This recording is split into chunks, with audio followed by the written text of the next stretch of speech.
Cool.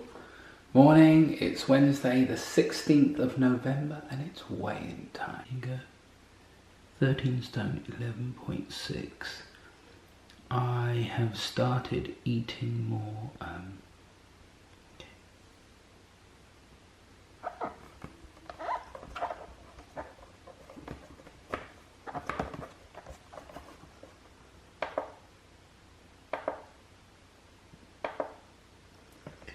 there you go.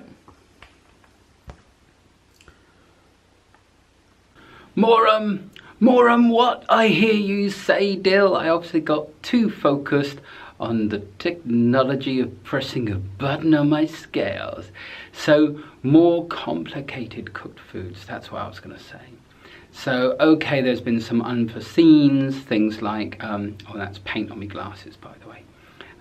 More unforeseen situations where we're eating a lot more cooked food from up at the shop, you know, so processed foods, takeaways and things like that. So that's been creating a problem.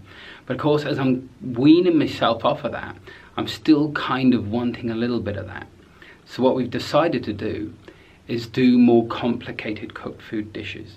I can kind of run quite easily on just beans and rice and things like that, and lots of soups that are quite bland, if you like. Because I'm all about the nutrition. But actually it makes it easier if you eat, you know, once or twice a week something that's a little more complex. So what do I mean by that? We did potato gratin the other day, really nice. And last night I did a lentil stew, and it was so heartwarming and delicious and yummy that satiated me so much I wouldn't want any processed foods. So it's kind of helping me wean myself back off the processed foods. So I'm going to be incorporating more cooked foods, more complicated cooked foods, should I say, that have a little bit of naughty in it, just on the premise that I'd much rather eat something like that than fall off the bandwagon completely. Cool.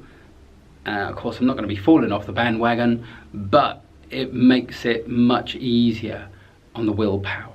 Just have a little bit, and when I say naughty, it's actually really clean still. For me, something that's naughty is a bit of olive oil in it, and soya cream, sort of more processed foods. That's really what I'm talking about here. I like to keep the foods very simple and clean, not too much processed. Now we've introduced a little bit more processed stuff, like I say, soya cream, a bit of vegan butter, a little bit of salt, and a little bit of oil, but just a couple of times in the week. And I think, you know, when you weigh up that balance, what would you rather do? Fall off the wagon, or not necessarily fall off the wagon, but find it's a bit of a hard slog, or just break those boundaries just a little bit, change it up a little bit more, and make it a more sustainable, real way of eating for you. And I think that's the secret to success on any of this sort of stuff. Because I've just lost over, the last 3-4 months, 15 pounds. And you hopefully you've been on that journey with me. If you haven't, look back on the videos. I've done one every week. And I've been experimenting and playing around, but still I've lost 15 pounds and eaten quite a lot of junk food in that time too.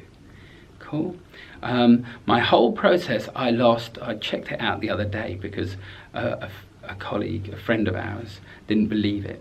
But I've lost in total, since I went vegan, 32 kilos. That's, was it 32 kilos? Yeah, 32 kilos, 5 stone, at 71 pounds. So there you go, that's what I've lost, man. With no real effort, lots of playing around and messing about, and now that I'm doing the videos, you can see all that. Anyway, let's finish the weigh-in, and I'll catch you later. Bye.